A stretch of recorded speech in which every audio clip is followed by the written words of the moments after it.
Salut tout le monde, James Kao, Studio Sushi. Aujourd'hui on va parler d'un genre vidéo qui existe depuis des décennies mais qui a pas beaucoup évolué malgré les technologies, les vidéos de skateboard.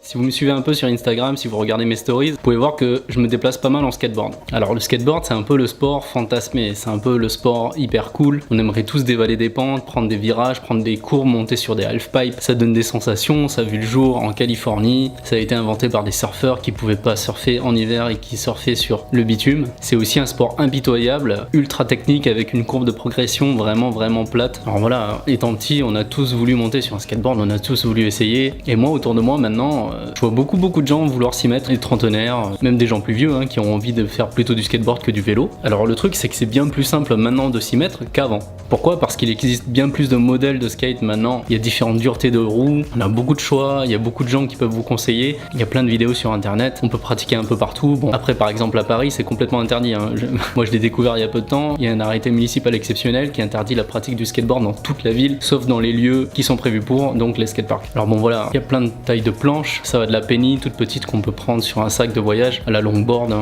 pour descendre de grandes pentes en downhill. Moi ce que j'aime par-dessus tout c'est les planches de street. Le street c'est la base, c'est le skate de rue, c'est la fusion entre le skater et le mobilier urbain, entre le skater et la ville. Le skater va s'approprier tous les éléments urbains pour en faire des spots de glisse, des spots de slide, des spots de grind. Le skate de rue c'est le skate le plus technique, c'est celui avec lequel on roule avec des toutes petites roues dures pour pouvoir grinder ce qu'on veut et que ça continue de glisser quelle que soit la position de la planche. Ce sont des planches courtes pour pouvoir exécuter des tricks et c'est des planches qu'on abîme, qu'on raye, qu'on brise, qu'on casse. C'est ça le street. Et comme c'est pas donné à tout le monde d'être bon en skate, ça demande de passer énormément de temps sur sa planche. Pour moi il y a qu'une seule méthode, c'est de la prendre tout le temps sous le bras. Il y a qu'en ayant sa planche et en roulant un maximum partout qu'on s'approprie au fur et à mesure le feeling de sa propre planche sur le bitume, sur les trottoirs. Tous les skateurs vous le diront, n'essayez pas de rentrer des figures dès le début. Déjà apprenez à rouler correctement. Ne serait-ce que la figure de base en street, le ollie, donc le saut, il vous faudra des mois et des mois, des années pour le maîtriser, pour pouvoir le rentrer en roulant normalement, en allant acheter le pain, pour pouvoir ne serait-ce que sauter un petit trottoir de 5 cm. Ça prend des années. Ça prend pas des années pour le faire, ça prend des années pour le maîtriser et le rentrer à chaque fois sans avoir peur. Parce qu'à un moment, le skateboard, c'est 30% de la technique, 70% dans la tête. Et une fois qu'on a passé le cap psychologique de ok,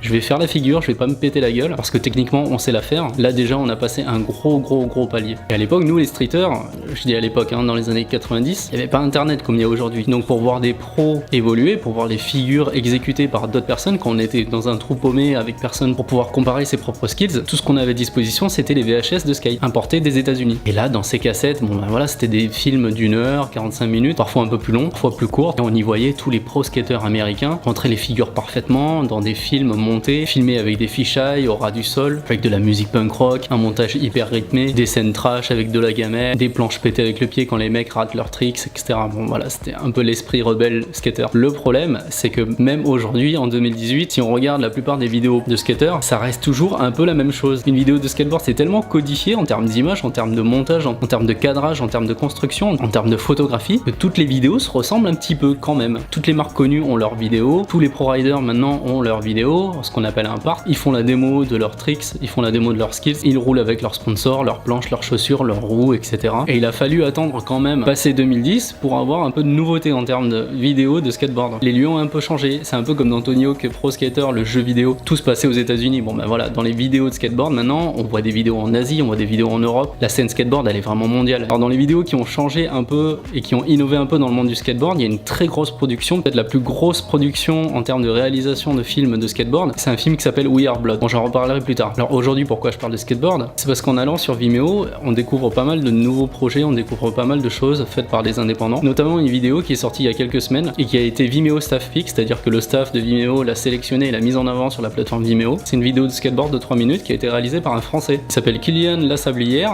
C'est un réalisateur, c'est quelqu'un qui travaille dans l'image. Il a un parcours qui se situe entre la France et l'Angleterre. Il a notamment fait des clips musicaux en vidéo. Il a également travaillé pour l'industrie de la mode. Sa vidéo, elle s'appelle Unwordable. Elle m'a littéralement scotché. Pourquoi? Parce que c'est une vidéo de skate qui a été vraiment réalisée avec soin. Ça change vraiment de ce qu'on voit d'habitude dans les grosses marques de skateboard. Toutes ces vidéos qui sont poussées par des médias skateboard et qu'on voit un peu partout quand on s'intéresse à l'actualité l'actualité skateboard, celle-ci elle sort vraiment du lot et elle mérite vraiment le coup d'œil qu'on fasse du skate ou pas. Et je vais vous expliquer pourquoi. En fait, dès les premières secondes, on comprend de suite à qui on a affaire. On a un joli travelling en ville, on comprend assez vite que c'est une ville européenne. Également très rapidement, on remarque qu'il a attaché une importance au sound design, au mix, c'est-à-dire qu'il a mis des petits effets sonores qui accompagnent ses plans. Et également, très important, il a mis 2 petites transitions qui montrent que c'est quelqu'un qui fait attention à son montage. Il a introduit son sujet discrètement, on voit les épaules d'une personne, il y a toute une série de plans stabilisés, en rotation, et bam, on rentre dans l'action, le skater se lance, il va droit dans le fond de l'image, dans le point de fuite, regard caméra, quelques rotations, et hop, le skater balance les premiers tricks. Et là, il y a du niveau, hein, il y a tout ce que vous voulez.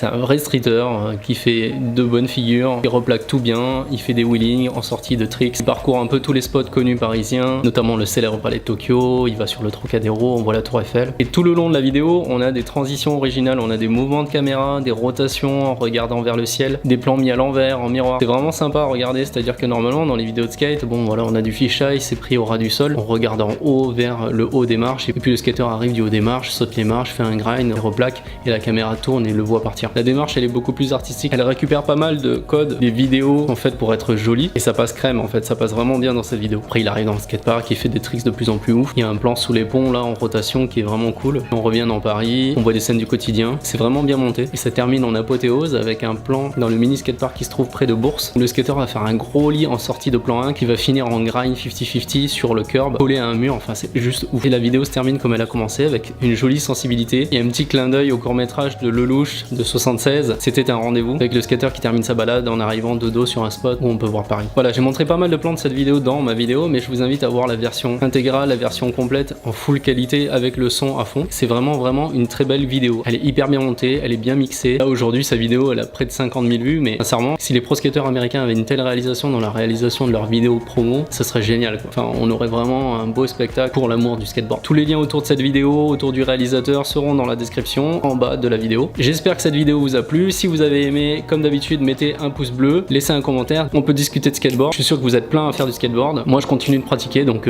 on peut en parler. Vous pouvez me suivre sur Instagram, Twitter, Facebook. Si vous n'êtes pas abonné à la chaîne, abonnez-vous. Et moi je vous dis à demain pour une nouvelle vidéo. Ciao.